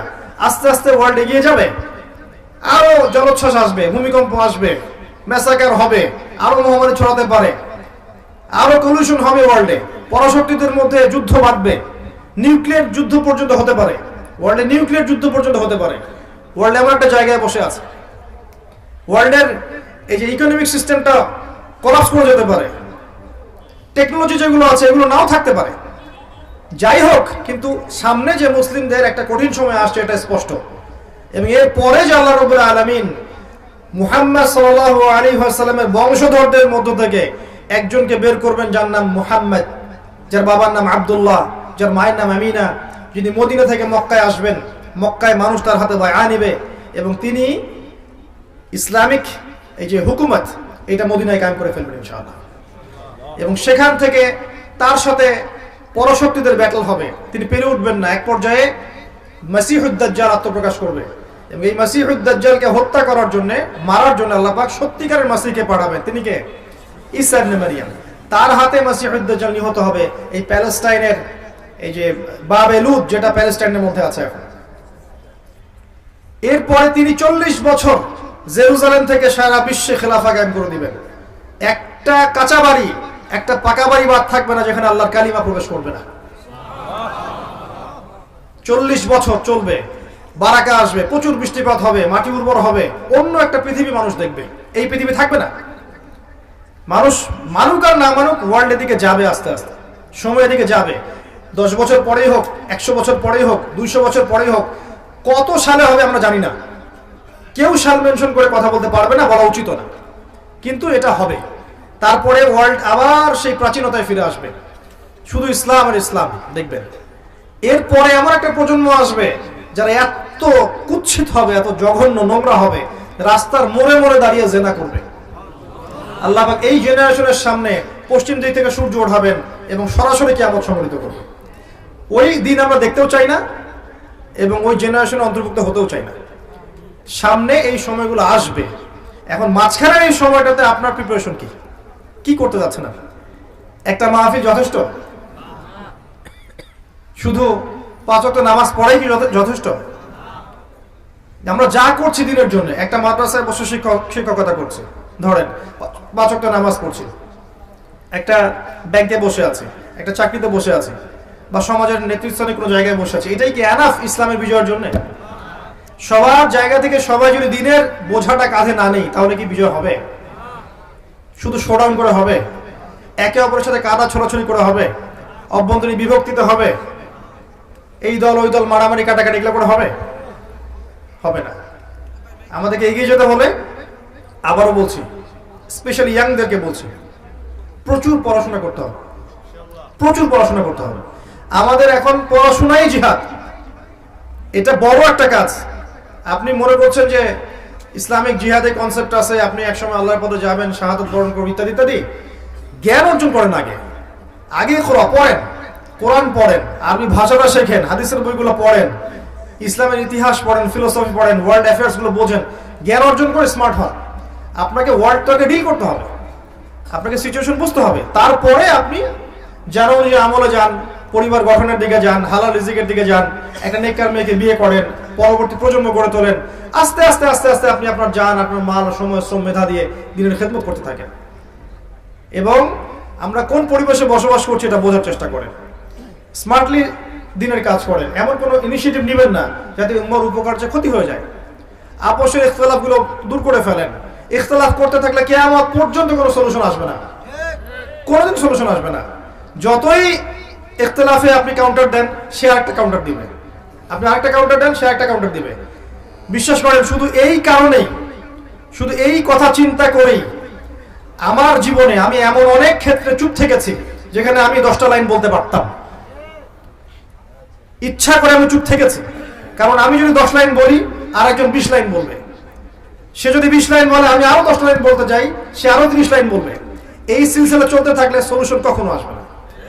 মান সামাতে না যায়। আপনি যদি হকপন্থী হয়ে থাকেন, আল্লাহর কবুলিয়ত আপনার কাছে থেকে থাকে, আপনি সৎ হন এবং আপনি ইনোসেন্ট, আপনি অন্যায় করেন নাই, দেখবেন আল্লাহ আপনাকে কবুল করে নেবেন ইনশাআল্লাহ। বাতিল ধুলোর মতো উড়ে যাবে ইনশাআল্লাহ। তো আল্লাহর রাস্তায় আমরা আপোষে ভাই ভাই হয়ে যাই, সবাইকে ভাই মনে করতে শিখেন। আমরা যারা আছি, যে কোনো মাযহাবে হোক না কেন, যে কোনো তরিকায় হোক না কেন, যে কোনো আলেমের সোহবতে থাকুক না কেন, সবাই আমরা মুসলিম ভাই। সবার ভালোটুকু নিয়ে নেন, খোলা মনে ভালোটা রিসিভ করে নেন। আর সবার বিতর্কিত বিষয় যেগুলো আছে, এগুলোকে বাদ দিয়ে দেন, ছেড়ে দেন। সরকারের নসিহতকামী হন, কল্যাণকামী হন। যারা বিভিন্ন লেভেলে কাজ করছে, প্রশাসনে, সামাজিক সেক্টরে, উপরের লেভেলে, ব্যাংকে, কল্যাণকামী হন, নসিহতকামী হন। শত্রুতা পোষণ করে তাদেরকে আপনি দিনের পথে আনতে পারবেন না। মূসা আলাইহিস সালামকে আল্লাহ পাক বলেছেন, ফিরআউনের কাছে যাও, ইযহাবা ইলা ফিরআউনা ইন্নাহু তাগা ফাকুলা লাহু কওলান লায়িনা। ফিরআউনের মতো কাফেরের কাছে গিয়ে ইসলামের দাওয়াত দাও, কিন্তু তার সাথে নরম ভাষায় কথা বলো। উগ্রতা দিয়ে, বোমাবাজি করে, আপনার সন্ত্রাসবাদ ছড়িয়ে, বা ওই যে আইএসএস এর মতো আমেরিকান এজেন্ট হয়ে আপনি কখনো ইসলাম কায়েম করতে পারবেন না। মধ্যমপন্থী থাকুন, শৈথুল্যবাদী হবেন না, উগ্রপন্থী হবেন না। সমাজের প্রত্যেক সেক্টরে মানুষের জন্য নসিহতকামী হন, কল্যাণকামী হন। মাউইযাতুল হাসানা দিয়ে, আকীদা আমল সংশোধনের মধ্য দিয়ে সবার কল্যাণকামী হয়ে দিনের পথে নিয়ে আসেন। ইনশাআল্লাহ দেখবেন এক পর্যায়ে একটা ইউনাইটেড মুসলিম উম্মাহ গড়ে উঠবে।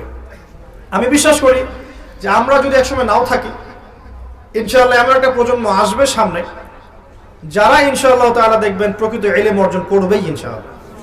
যারা আমাদের মতো আসলে অথর্ব হবে না ইনশাআল্লাহ, আমাদের মতো প্যারালাইজড হবে না ইনশাআল্লাহ, আমাদের মতো অন্তর্দৃষ্টিহীন হবে না ইনশাআল্লাহ। যারা জানা অনুযায়ী আমল করবে, হালাল খাবে, হারাম খাবে না, না খেয়ে থাকলেও হারাম খাবে না, যারা আদর্শ পরিবার গড়বে ইনশাআল্লাহ, কোরআনের মশাল হাতে নিয়ে তারা এই জাহেলিয়াত দূর করবে ইনশাআল্লাহ। দেখবেন ওরা ওদের জান দিয়ে, মাল দিয়ে, সময় শ্রম দিয়ে আল্লাহর জমিনে আল্লাহর দিন কায়েম করে ছাড়বে ইনশাআল্লাহ। মাঝখানে আল্লাহ আমাদেরকে সময় দিয়েছেন, কাউকে 20, 30, 40, 50 বছর। এই সময়টুকু আপনি কিভাবে কাটাতে চান, ডিসিশন ইজ ইয়োর্স, আপনার সিদ্ধান্ত। আজকের পরেও যদি এত মাহফিলে খোলামেলা কথা কখনো হয়, আমি কিন্তু জানি না। মাহফিলে আমার খোলামেলা কথা বললাম ওয়ার্ল্ড অ্যাফেয়ার সম্পর্কে, এরপরেও যদি আপনাদের চোখ না খোলে যে আমরা কোথায় আছি, আমাদের প্রকৃত শত্রু কারা, আমরা কি নিয়ে ব্যস্ত আছি, তাহলে আমি বলবো যে আসলে আমাদের সামনে তাকদিরে খারাপ ছাড়া কোনো ভালাই নাই। আল্লাহ বোঝার তৌফিক দান করুন, আল্লাহুম্মা আমিন। ইয়াং জেনারেশনের প্রতি স্পেশাল নসিহত করব যে আজকের দিন থেকে ফ্রম নাও অন আপনি তওবা করে আল্লাহর পথে ফিরে আসেন। আমার সাথে এখনই তওবা পড়েন, বলেন আস্তাগফিরুল্লাহ আল্লাযী লা ইলাহা ইল্লা হুয়াল হাইয়ুল কাইয়ুম ওয়া আতুবু ইলাইহি। আস্তাগফিরুল্লাহ আল্লাযী লা ইলাহা ইল্লা হুয়াল হাইয়ুল কাইয়ুম ওয়া আতুবু ইলাইহি। আস্তাগফিরুল্লাহ আল্লাযী লা ইলাহা ইল্লা হুয়াল হাইয়ুল কাইয়ুম ওয়া আতুবু ইলাইহি। দুইটা প্রজন্ম ইসলামের ভবিষ্যৎ, একটা হচ্ছে আমাদের ইয়াং জেনারেশন, একটা হচ্ছে আমাদের পরবর্তী প্রজন্ম। এবং ইয়াংদের মধ্যে আমাদের বোনেরাও আছেন, তারা ইনক্লুডেড। এদের দ্বারা ইসলামের যে খেদমত সম্ভব, এখন যারা বার্ধক্যে চলে গেছেন তাদের দ্বারা কিন্তু সম্ভব নয়। ইয়াং জেনারেশনের প্রতি নাসিহাত প্রথম হচ্ছে তওবা করে ফিরে আসা, 5 ওয়াক্ত সালাতি হয়ে যান, আপনার জীবনটাকে, সময়টাকে, যৌবনটাকে আল্লাহর জন্য ওয়াকফ করে দেন। আমি অনেক দিন বলেছি, আবার বলছি, অনলি আল্লাহ আপনাকে ভালোবাসেন। আল্লাহ ছাড়া আপনার আপন বলতে কেউ নাই পৃথিবীতে। যখন মুহাম্মদ সাল্লাল্লাহু আলাইহি ওয়াসাল্লাম জীবিত ছিলেন তখন তাকে সবাই আপন মনে করতেন। এখন তিনি আমাদের মধ্যে নাই, তাই কিছু হলে মনের কষ্টে তার কাছে গিয়ে বলতে পারবেন না, ইয়া রাসূলুল্লাহ আমার এই সমস্যা। কেউ নেই আপনাকে সেভাবে বলার মতো, সান্ত্বনা দিবে না কেউ আপনাকে, আপনার প্রবলেমকে বুঝবেই না। ইয়াংদের মেন্টালিটি বুঝতেই পারবে না। একটা ইয়াং ছেলে যখন দিনের পথে আসে, হেদায়েত প্রাপ্ত হয়ে আসে, আল্লাহর পক্ষ থেকে হেদায়েত পেয়ে যায়, এসে দেখে আমি কোন মাযহাব ফলো করব, আমি কোন বই পড়বো, কোন আলেমকে ফলো করব, এত ইখতিলাফ কেন, আগেই তো ভালো ছিলাম। কোরআন সুন্নাহ হাতে থাকার পরেও আমি ওয়ার্ল্ডকে ডিল করতে পারছি না কেন? ওর মনে অনেক প্রশ্ন জাগে, কেউ উত্তর খুঁজে দিতে পারে না। তওবা করেন, প্রথমত আল্লাহর দিকে ফিরে আসেন, লাইফটা হিসাব করেন। আপনার এই 20 থেকে 40-50টা আপনার জীবন, বাকিটা জীবন নয়। এই 20 থেকে 50 আপনার মেইন লাইফ জীবন। 50-এর পরে চাইলেও অনেক কিছু করতে পারবেন না, আর 20-এর আগে আপনি ভালো মন্দ বুঝতেই সময় শেষ হয়ে যায়। এই সময়টাকে ভাগ করে নেন, আপনার জীবনের উদ্দেশ্য ফিক্স করেন। আপনার জীবনের গন্তব্য জান্নাত। ফামান যুহজিহা আনিন নার ওয়া উদখিলাল জান্নাহ ফাকাদ ফাজ। যাকে জাহান্নাম থেকে বাঁচানো হবে, জান্নাতে প্রবেশ করানো হবে, একমাত্র সেই ব্যক্তি সফল, আর কেউ সফল নয়। আর কেউ সফল নয়। সাফল্যের সংজ্ঞা আপনাকে শেখানো হয়েছে বাড়ি, গাড়ি, টাকা, জমি জমা, স্ট্যাটাস, এগুলো সাফল্যের সংজ্ঞা নয়। যে ব্যক্তি জাহান্নাম থেকে বাঁচতে পারবে সে সফল। জাহান্নাম থেকে বাঁচতে হলে আপনার জীবনটাকে, স্পেশালি আপনার যৌবনটাকে আল্লাহর জন্য ওয়াকফ করে দেন। আল্লাহ খুব বেশি কিছু চান না আপনার কাছে, আল্লাহ খুব বেশি কিছু চাচ্ছেন না। চাচ্ছেন তাওহীদ, আপনি শিরিক করবেন না, তাওহীদে থাকবেন।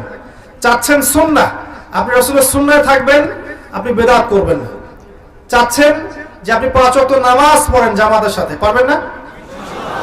5 ওয়াক্ত সালাতটা আপনি জামাতে পড়েন, আল্লাহর পথে সময় দেন, আল্লাহর পথে সময় দেন। ওলামায়ে কেরামের সোহবতে যান, তাদের কাছে গিয়ে কোরআন পড়তে শেখেন, হাদিসের ইবাদত পড়তে শেখেন, আরবি ভাষা শেখেন।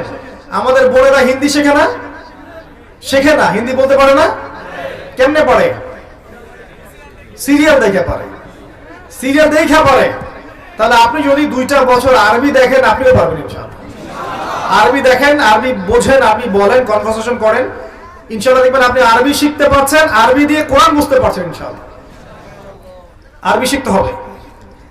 পাশাপাশি যে যে লাইনে পড়ছেন, জেনারেল লাইন বলছি, মাদ্রাসা লাইনে বলছি, doctor, engineer, medical science, MBA, BBA, science আর কমার্স, যেখানেই পড়ছেন, আপনি টার্গেট করেন আপনার জ্ঞানটাকে আপনি দিনের কল্যাণে কাজে লাগাবেন। পারবেন না? একজন ভালো অর্থনীতিবিদ সমাজের খেদমত করতে পারে না, জাতির খেদমত করতে পারে না। একজন ভালো রাজনীতিবিদ জাতির খেদমত করতে পারে না। একজন সৎ নেতা, সমাজের একজন সৎ নেতা, তার দ্বারা সমাজের উপকার হতে পারে না। আবার এই নেতা যদি অসৎ হয় তাহলে সমাজ ক্ষতিগ্রস্ত হবে না। তাহলে মূল বেসটা কি? ইসলামিক। শেকড়টা যদি ইসলামিক হয়, সে যেখানেই যাক সেখানেই আলো ছড়াবে ইনশাআল্লাহ। শেকড় যদি ইসলামিক হয়, সে ডক্টর হোক আর ইঞ্জিনিয়ার হোক আর MP হোক আর মন্ত্রী হোক আর যেই হোক, সে আলো ছড়াবে ইনশাআল্লাহ। শেকড়ে যদি ভেজাল থাকে সে কিছু করতে পারবে না।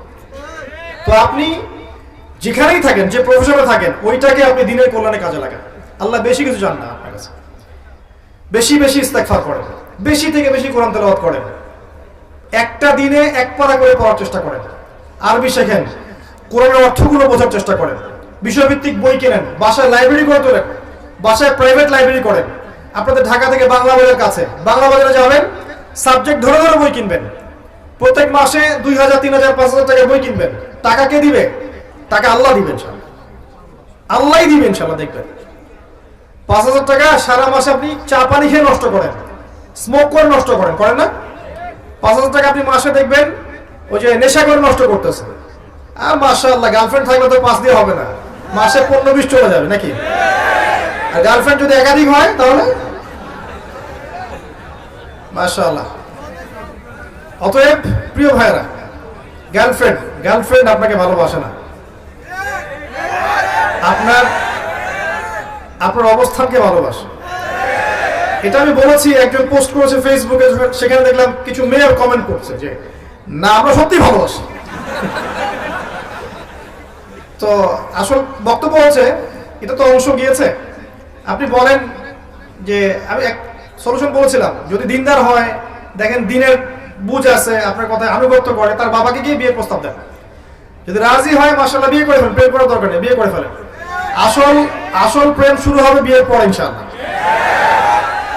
আর তখন বুঝবেন দিল্লি গেলে লাড্ডু কি মজা। তখন মনে হবে যে কাশ আরো 5টা বছর পরে বিয়েটা করলে ভালো হতো। ঠিক আছে? বাস্তবতা কঠিন, যেটা আমরা পাই না ওটার প্রতি আমাদের আকর্ষণ বেশি কাজ করে। পাওয়ার পরে দেখবেন যে আসলে জীবনটা মনে আগেই ভালো ছিল, বন্ধুদের সাথে ঘুরতাম, একটু ইয়া ছিল, স্বাধীনতা ছিল, ফ্রিডম ছিল। এখন সেটা আর নাই। এখন দেখবেন 1 ঘন্টা কেন, 10 মিনিট দেরি হলেই 10টা ফোন আসা শুরু হবে। কোথায় তুমি, কোথায় গেছো, কার সাথে সময় দিচ্ছ, এত সময় দেওয়া লাগে?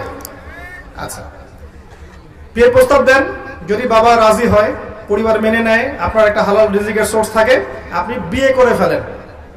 হারাম রিলেশনশিপে যাবেন না, এটা এক প্রকার জিনা। এটা কি এক প্রকার জিনা? কারণ শুধুমাত্র সেক্সুয়াল সম্পর্কটাই জিনা নয়, দেখা সাক্ষাৎ করা, কথাবার্তা বলা, ফোনে কথা বলা, আই কন্ট্যাক্ট, সবকিছু জিনার অন্তর্ভুক্ত। জিনা থেকে দূরে না আসতে পারলে আপনার মনের মধ্যে নূর কশিন কেন আসবে না? আল্লাহর জন্য ছেড়ে দেন, আল্লাহ পাক আপনাকে তার চেয়ে 1000 গুণ ভালো দিবেন ইনশাআল্লাহ। ইনশাআল্লাহ তাআলা বিশ্বাস রাখেন। তো পুরো বক্তব্যটা হচ্ছে যে আপনি এতটুকু যদি বলতে পারেন, ঠিক আছে আমি চিন্তা করেছি যে আমি বাবার সম্পত্তি আর নিব না, নিজের পায়ে দাঁড়াবো, কষ্ট করে আমি একটা জব খুঁজবো। হ্যাঁ, 5000 টাকা স্যালারি হোক আর 10,000 টাকা স্যালারি হোক, কষ্ট করে আমি নিজের পায়ে দাঁড়িয়ে নিজে প্রতিষ্ঠিত হয়ে তোমাকে বিয়ে করবো ইনশাআল্লাহ। তারপর দেখেন আপনার সাথে থাকে কিনা, আপনার গার্লফ্রেন্ড আপনার সাথে থাকবে না। তো বাস্তবতা এরকম। আর এখনকার জেনারেশনের যে মেয়েদেরকে আপনারা মনে করছেন আপন, ভিতরে ওই ফ্যামিলিস্ট রেভলিউশনের ছোঁয়া আছে তার ভিতরে। তারা নিজেদেরকে পুরুষ মনে করে, তারা মনে করে যে আমাদের আর ওদের মাঝে কোনো পার্থক্য নাই। এই জিন্স এবং টি শার্ট জেনারেশনের কোনো মেয়েকে যদি বিয়ে করছেন, আমি লিখে দিতে পারবো আপনার জীবনটা জাহান্নাম হয়ে যাবে। এই ভুল করতে যায় না। আর যদি এমন কোন বোরখাওয়ালির সাথে অ্যাফেয়ার থাকে, যার সাথে আপনি কফি খাচ্ছেন, বুঝবেন এই বোরখার নিচে প্রকৃত তাকওয়া নাই। যদি থাকতো তাহলে আপনার সাথে কফি খেতে আসতো না। এই সচ্চরিত্র মেয়ে কোশ্চিন কালেও আপনার সাথে ফোনে কথা বলবে না, আপনার চ্যাটের উত্তর দিবে না। এবং এমনকি আপনি যখন ফোন নাম্বার এক্সচেঞ্জ করছেন, রাতের বেলা নক দিচ্ছেন, সে রিপ্লাই করবে না। কখনো একটা সত্যিকারের মুত্তাকি মেয়ে এটা করতে পারে না। সহজ সমাধানে চলে যান প্রিয় ভাই। আল্লাহকে সন্তুষ্ট করতে হবে এবং যৌবন আল্লাহর জন্য বিলিয়ে দিতে হবে। এই জন্য আপনাকে নামাজি হতে হবে, পড়াশোনা করতে হবে, হালাল রিজিক খেতে হবে। হালাল রিজিকের ব্যবস্থা করার পরে মেয়ে যদি পছন্দ হয়, কোনো মেয়েকে পছন্দ করেন, তার বাবাকে বিয়ের প্রস্তাব দেন, তার মাকে বিয়ের প্রস্তাব দেন। সাহসিকতার সাথে কাজ করেন, সাহসের সাথে যান, মেয়ের হাত চান। যদি মাশাআল্লাহ মেনে নেয় আলহামদুলিল্লাহ, যদি না মেনে নেয় আপনি জোর করেন না, আপনি ফিরে আসেন। ফিরে এসে আল্লাহর কাছে ইস্তেখারা করেন, সিজদায় দোয়া করেন, আল্লাহকে বলেন রব্বানা হাব লানা মিন আজওয়াজিনা ওয়া যুররিয়াতিনা কুররাতা আয়ুন ওয়াজআলনা লিল মুত্তাকিনা ইমামা। আল্লাহ আপনাকে এমন উৎস থেকে রিজিক দিবেন ইনশাআল্লাহ আপনি কল্পনা করতে পারেন না। তখন দেখবেন সত্যিকারের খাদিজা, সত্যিকারের আয়েশা রাদিয়াল্লাহু আনহুমা তাদের মতো স্ত্রী আপনার ঘরে চলে আসছে ইনশাআল্লাহ। যখন আসবে তখন দেখবেন এই দুনিয়াটাতে আপনি জান্নাত পাবেন। এই দুনিয়াটা জান্নাত নয়, কিন্তু এই দুনিয়াতে যদি কারো ঘরে একটা নেককার স্ত্রী থাকে সে ফিল করতে পারে জান্নাত কাকে বলে, সে ফিল করবে। এমনিতে দুনিয়াটা ফিতনার জায়গা, কিন্তু যার ঘরে একটা নেককার সুশ্রী পবিত্র স্ত্রী আছে যে তাকে দিনের পরে চলতে সাহায্য করে, সে দুনিয়াতেই জান্নাতের ফ্লেভার পাবে ইনশাআল্লাহ। এটা আল্লাহ পাক সবার তাকদীরে নসিব করেন না। যদি আপনি পবিত্র না থাকেন, আপনি যদি হারাম মিউজিকে থাকেন, এই যে ডিজে করেন, 31st নাইট করেন, ইয়াবা খান, মদ খান, হারাম অ্যাফেয়ার্স করেন, জেনা করেন, এইগুলো লিপ্ত থাকেন, 10 ঘাটের পানি আপনি খেয়ে এসে থাকেন, আপনি কোশ্চিন কেন পবিত্র নারী পাবেন না? আপনি যাকে পাবেন দেখবেন সেও 10 ঘাটের জল খেয়ে আসছে। তখন কি হবে? তখন ফ্লাই করার আগেই, ল্যান্ড করার আগেই, টেক অফের পর ল্যান্ড, এর মধ্যে ডিভোর্স হয়ে গেছে। আল্লাহ পাক আপনাদেরকে বোঝার তৌফিক দান করুন যে আল্লাহ আপনাকে প্রকৃত অর্থে ভালোবাসেন। আর আল্লাহ পাক বলেছেন যে 1 ভাগ ভালোবাসা, মাত্র 1 ভাগ ভালোবাসা আমি পুরো সৃষ্টি জগতের মধ্যে দিয়েছি। এই 1 ভাগ ভালোবাসার জন্য এই যে গরু গাভী তার বাচ্চার ওই যে ময়লা চেটে পরিষ্কার করে, 1 ভাগ ভালোবাসার জন্য। একটা পিকচার দেখেছিলাম যে একটা হরিণের বাচ্চাকে বাঘেরা ধাওয়া করছে, মা থেমে গেল, মা থেমে গিয়ে নিজের জীবনটা দিল, বাচ্চাটা চলে গেল। মাকে বাঘ 3 দিক থেকে ধরেছে, আর এই মা হরিণটা স্থির হয়ে দেখছে ওর বাচ্চা চলে যাচ্ছে, নিজের জীবন দিয়ে দিল, বাচ্চাকে সেভ করলো। এই 1 ভাগ ভালোবাসার ফল এগুলা। আর আল্লাহ পাক বাকি 99 ভাগ ভালোবাসা তার কাছে রেখেছেন আপনাকে ভালোবাসার জন্য। কিয়ামতের মাঠে এই ভালোবাসা দিয়ে আল্লাহ পাক আমাদেরকে মাফ করবেন ইনশাআল্লাহ। দুনিয়ার ধোকায় পড়বেন না। নেককার স্ত্রী আল্লাহর কাছে চেয়ে নিন, সালাতে মনোযোগী হন। প্রিয় ভাই, কোরআন পড়েন, নিয়মিত 1 পারা করে পড়েন, সালাতে মনোযোগী হন, আলেম ওলামাদের সোহবতে যান, আরবি ভাষা শেখেন, হারাম মিউজিক ছেড়ে দেন, গার্লফ্রেন্ডের হারাম সঙ্গ ত্যাগ করেন, বিয়ে করেন, পবিত্র জীবনে চলে আসেন, হালাল রিজিক সোর্স তালাশ করেন। আপনাকে যে মেধা আল্লাহ দিয়েছেন এটা দিয়ে আপনি দিনের, উম্মার, দেশের, জাতির খেদমত করার চেষ্টা করেন ইনশাআল্লাহ। দেখবেন ইনশাআল্লাহ তাআলা বাংলাদেশের এই যুব সমাজের মধ্য দিয়ে এবং পরবর্তী প্রজন্মের মধ্য দিয়ে ইনশাআল্লাহ আগামী বিশ্বে বাংলাদেশ আল্লাহ চাইতো বিশ্বের সুপার পাওয়ার হবে ইনশাআল্লাহ। আল্লাহ পাক আমাদের সবাইকে কথাগুলোর উপর আমল করার তৌফিক এনায়েত করুন, আমিন। আকুলু কওলি হাযা আস্তাগফিরুল্লাহ লি ওয়া লাকুম ওয়া লিসাইরিল মুসলিমিন। বারাকাল্লাহু লানা ওয়া লাকুম বিল আয়াতিল হাকীম। ইন্নাহু তাআলা জাওয়াদুন কারীম ওয়া রাউফুর রহিম। আসসালামু আলাইকুম ওয়া রাহমাতুল্লাহ। আমরা আলোচনা শেষ করছি, 2-1টা প্রশ্ন আছে দিয়ে শেষ করছি। আমাদের এখানে যুব সংঘের এক যুবক ভাই কিছুদিন পূর্বে মারা গেছেন।